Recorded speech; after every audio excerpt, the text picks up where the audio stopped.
Hari ini, Minggu 22 Juni tahun 2025. Hari ini adalah minggu kedua sesudah Pentakosta. Kita akan bersama merenungkan firman Tuhan dari Ibrani 10 ayat 19 sampai 39. Ibrani pasal 10 ayat 19 sampai 39. Demikianlah firman Tuhan. Jadi, saudara-saudara, oleh darah Yesus kita sekarang penuh keberanian dapat masuk ke dalam tempat kudus, karena Ia telah membuka jalan yang baru dan yang hidup bagi kita melalui tabir, yaitu dirinya sendiri. Dan kita mempunyai seorang imam besar sebagai kepala rumah Allah. Karena itu marilah kita menghadap Allah dengan hati yang tulus ikhlas dan keyakinan iman yang teguh.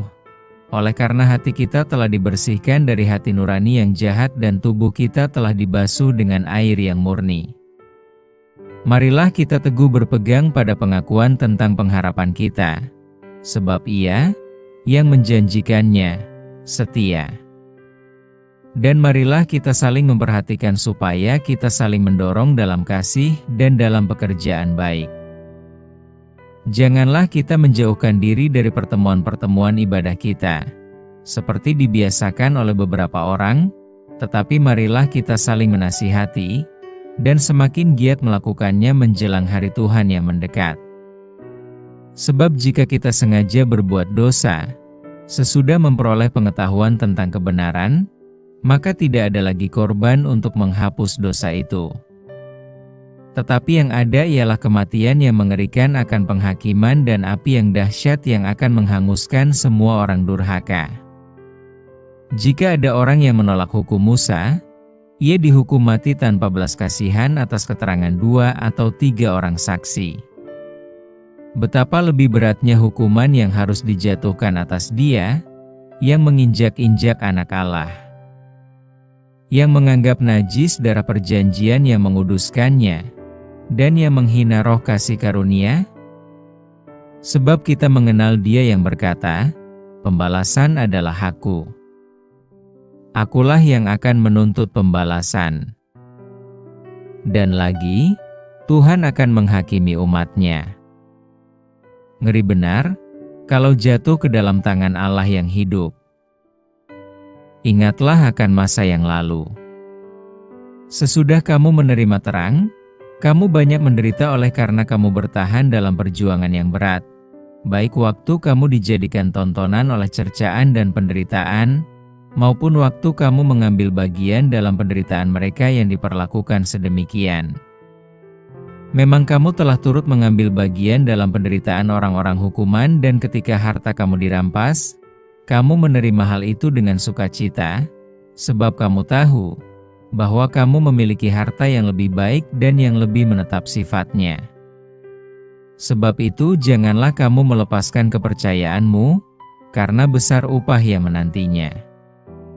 Sebab kamu memerlukan ketekunan, supaya sesudah kamu melakukan kehendak Allah, kamu memperoleh apa yang dijanjikan itu.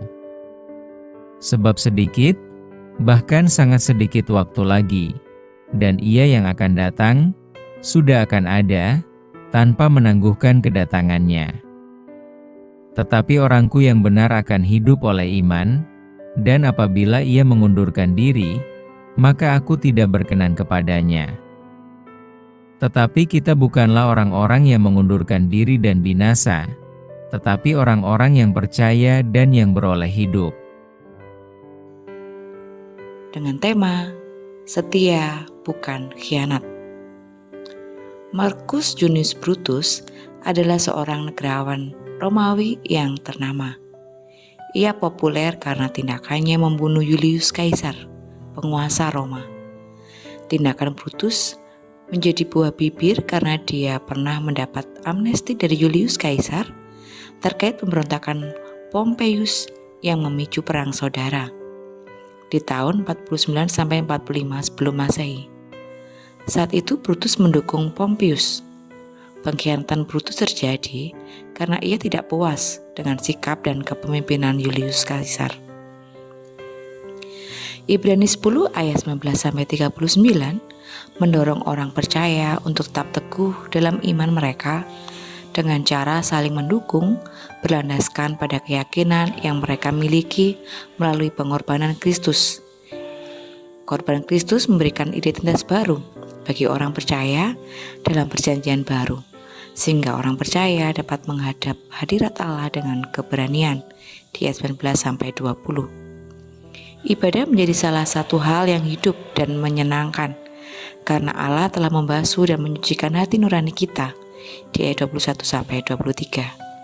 Sukacita hidup dalam kebenaran ini tampak dalam relasi dengan sesama di ayat 24-25.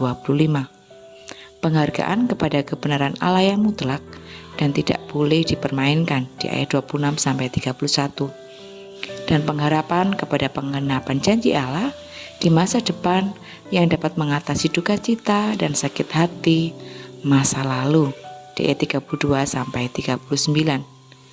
Itulah kehidupan yang menjadi kesaksian bagi kemuliaan Allah, bukan dipusatkan kepada diri sendiri.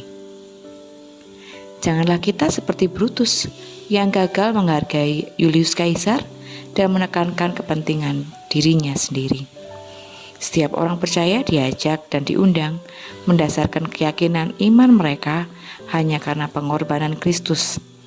Hidup Kristen adalah hidup dalam komunitas orang percaya, di mana kita saling memerlukan dan saling mendukung. Penebusan yang diberikan melalui korban Kristus memberi kita pemulihan dalam cara pandang dan cara hidup, serta membuat kita dapat mengembangkan hubungan yang lebih dalam dengan Allah melalui doa, ibadah, dan refleksi atas janji-janjinya. Pengorbanan Kristus menyediakan jalan baru yang hidup untuk memasuki tempat yang Maha Kudus. Adakah kita mau setia kepadanya? Mari bersama kita berdoa. Kami mengucap syukur Tuhan untuk firman-Mu saat ini. Mampukan kami menjadi anak-anak-Mu yang setia, baik dalam pikiran, perkataan, dan perbuatan kami. Biarlah setiap renungan firman yang kami hayati setiap hari boleh kami lakukan dalam kehidupan kami sehari-hari, sehingga nama-Mu Tuhan boleh dipermuliakan dimanapun kami berada, baik di keluarga, di gereja, di masyarakat, maupun di tempat kami bekerja dimanapun. Terima kasih Tuhan, kami menyerahkan seluruh kegiatan kami di hari ini. Di dalam nama Tuhan Yesus kami berdoa dan mengucap syukur. Haleluya. Amin. Demikian renungan kita di hari Minggu ini. Selamat beribadah. Tuhan Yesus memberkati.